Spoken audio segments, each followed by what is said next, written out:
Hello friends, வணக்கம்.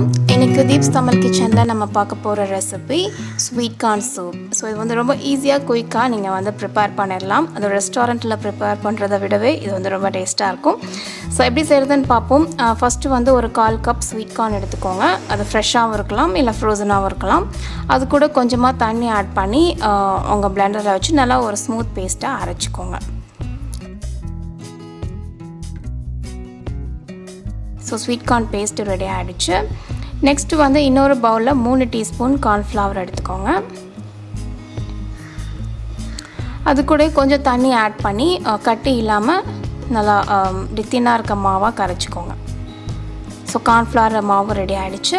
Next வந்து ஒரு நல்லா பெரிய பாத்திரமாக எடுத்துக்கிட்டு அதில் வந்து நல்லா ரொம்ப துண்டாக நறுக்கின கேரட் ஒரு 1/4 கப், அப்புறம் பீன்ஸு அதுவும் 1/4 கப். ஸோ ரெண்டுமே நல்லா ஃபைனாக சாப் பண்ணிக்கோங்க. அப்புறம் வந்து ஸ்வீட் கார்ன் ஒரு 1/4 கப், 2 கப் தண்ணி, அப்புறம் நம்ம அரைச்சி வச்சுருக்கோம் இல்லையா ஸ்வீட் கார்ன் பேஸ்ட், அதையும் ஆட் பண்ணிடலாம்.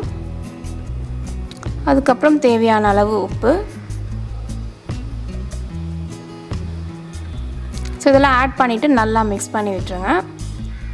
மிக்ஸ் பண்ணி விட்டுட்டு ஒரு 10 நிமிஷம் நல்லா கொதிக்க விடுங்க. ஸோ 10 நிமிஷம் ஆகிடுச்சு. பார்த்திங்கன்னா சூப்பு நல்லா சூப்பராக கொதிச்சிட்ருக்கு. நம்ம வந்து இந்த கேரட் பீன்ஸ் எல்லாமே நல்லா ஃபைனாக சாப் பண்ணி ஆட் பண்ணியிருக்கிறதுனால ரொம்ப டைம் எடுக்காது குக்காக. ஜஸ்ட்டு ஒரு 7-8 நிமிஷம் இல்லைனா 10 நிமிஷம் நீங்கள் கொதிக்க விட்டிங்கன்னா போதும். அதுக்கப்புறம் நம்ம ப்ரிப்பேர் பண்ணி வச்சுருக்கோம் இல்லையா இந்த கார்ன்ஃப்ளவரில் செஞ்ச மாவு, அதையும் இதில் ஆட் பண்ணிக்கோங்க. இது எதுக்கு ஆட் பண்ணுறோம் அப்படின்னா உங்களுக்கு வந்து இந்த சூப்பு நல்லா திக்காகும். பார்த்திங்கன்னா முன்ன இருந்ததை விட சூப் வந்து இப்போ நல்லா திக்காக இருக்குது. அவ்வளோதாங்க, ஸ்வீட் கார்ன் சூப் ரெடி ஆகிடுச்சு. இதில் வந்து நீங்கள் கடைசியாக கொஞ்சம் ஸ்ப்ரிங் ஆனியன் நல்லா சாப் பண்ணி ஆட் பண்ணிக்கோங்க. அதுக்கப்புறம் நீங்கள் வந்து கொஞ்சம் காரத்துக்காக பெப்பர், அதாவது மிளகுத்தூள் இல்லைன்னா வந்து நீங்கள் சில்லி ஃப்ளேக்ஸ் இருக்கு இல்லையா அது கூட ஆட் பண்ணிக்கலாம். கிட்ஸுக்கு சர்வ் பண்ணுறீங்கன்னா நீங்கள் அப்படியே சர்வ் பண்ணிக்கலாம். ரொம்ப ஈஸியான குயிக்காக செய்யக்கூடிய ஒரு சூப்.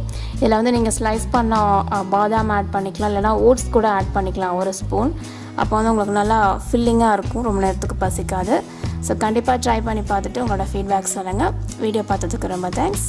பாய்.